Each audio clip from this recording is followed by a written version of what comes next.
हाँ जी स्टूडेंट्स, अब हम लोग इलेक्ट्रिक डाइपोल की एप्लीकेशंस के ऊपर मूव करने जा रहे हैं। आज बच्चा मैं आप लोगों को पहली एप्लीकेशन समझाने जा रहा हूं इलेक्ट्रिक डाइपोल की, जिसमें हम लोग electric field intensity find out करेंगे एक्सियल लाइन के ऊपर। मतलब डाइपोल इस तरह से पड़ा होगा और इस डाइपोल का इंफ्लुएंस हमने कोई आर्बिट्ररी पॉइंट के ऊपर मार्क कर लेना है और वहां पे हमने electric field intensity net field जो है वो फाइंड आउट करनी है। तो सबसे पहले हेडिंग लगेगी electric field intensity, electric field intensity on a axial line, on a axial line on a electric dipole, on a electric dipole, electric dipole। तो बच्चा लोग सबसे पहले हम लोग इसका डायग्राम समझने की कोशिश करेंगे। बड़ा इजी सा डायग्राम है। Consider this is a negative charge, ठीक है, ए पॉइंट पे पड़ा है। This is the positive charge, B point पे पड़ा है। टोटल लेंथ मेरे बच्चों इसकी है 2l, ये है इसका मिड पॉइंट से O, ये आ गया L और ये रिमेनिंग पार्ट में बेटा इसका कितना आ गया L।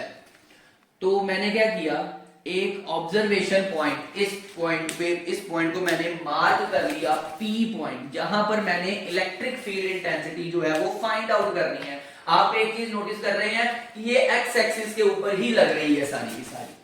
तो अलोंग द एक्स एक्सिस बात कर रहे हैं, मतलब जो इलेक्ट्रिक फील्ड इंटेंसिटी का यूनिट वेक्टर आएगा वो आएगा आई कैप के अकॉर्डिंगली, ठीक है जी। तो मैं बेटे आगे शुरू करने जा रहा हूं।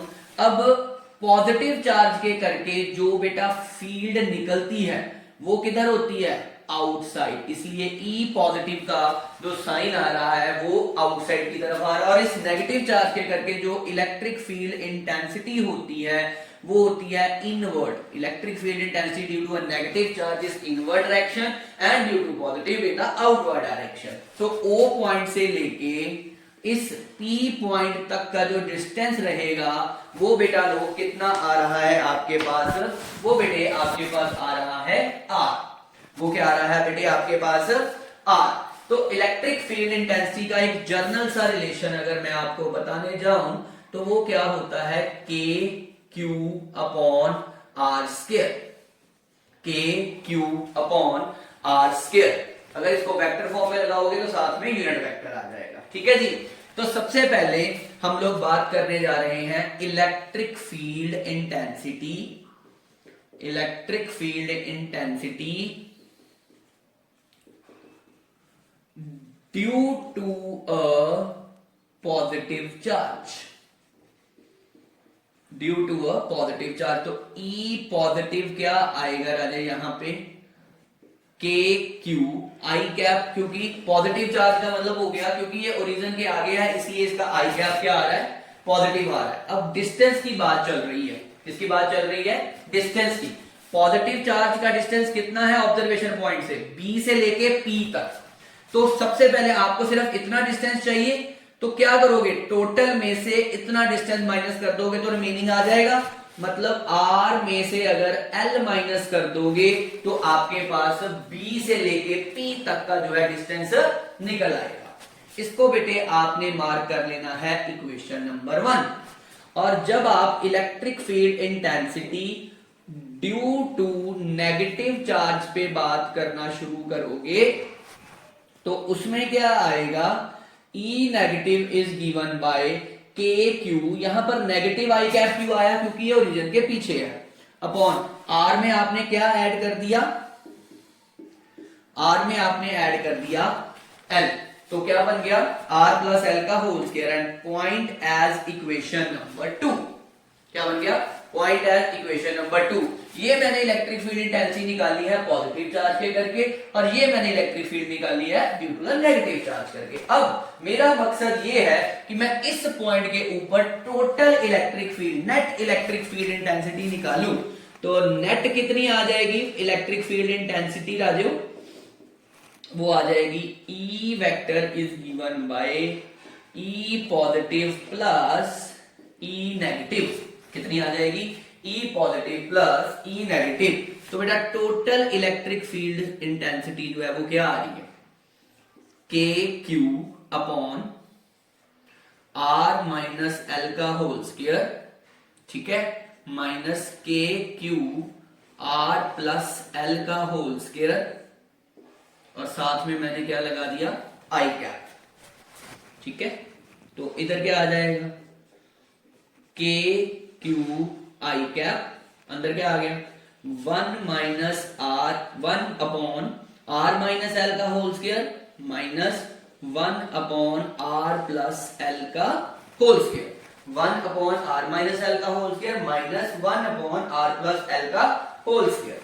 तो अब चलो मैं क्या करने जा रहा हूं, अब मैं यहां पे एलसीएम लूंगा, जनरल बेसिक एलसीएम जो होता है वही कंसीडर करेंगे। यहां पे देखेंगे a minus B, A plus B, नीचे क्या आ गया, A square minus B square का whole square, A square minus B square का होल स्क्वायर। तो ऊपर क्या आ जाएगा, यहां पे एलसीएम लिया है तो यहां आ गया आर प्लस एल का whole square minus R minus L का whole square, R plus L का whole square minus R minus L का होल स्क्वायर। तो अब स्क्वायर खोलेंगे भाई, इसका स्क्वायर खोल देंगे, क्या बनेगी, क्यू आई कैप, यहां पर आ जाएगा A square plus B square plus 2RL, ठीक है, minus A square plus B square minus 2RL upon A square minus B square. जैसे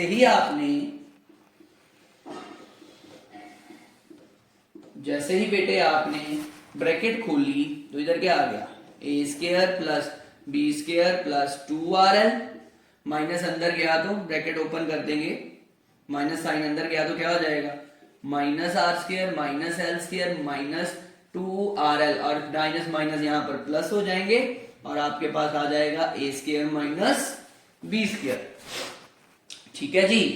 तो यहां से बेटा ये वाली सारी टर्म्स जो है वो कैंसिल हो गई and we are left with 4RL upon R square minus L square का whole square, 4RL 2RL plus 2RL that is 4RL। अब इसको कैसे तोड़ सकते हैं, K Q I cap 2R into 2L upon R square minus A square, R square minus L square का whole square. अब देखेंगे ध्यान से, अब बेटा यहां पर ध्यान से देखेंगे कि Q इंटू 2L क्या होता है, डाइपोल मूवमेंट होती है ना, अभी टॉपिक समझाया मैंने, Q into 2L, so that is given by K P I cap into 2R upon R square minus L square का whole square, R square minus L square का होल स्क्वायर।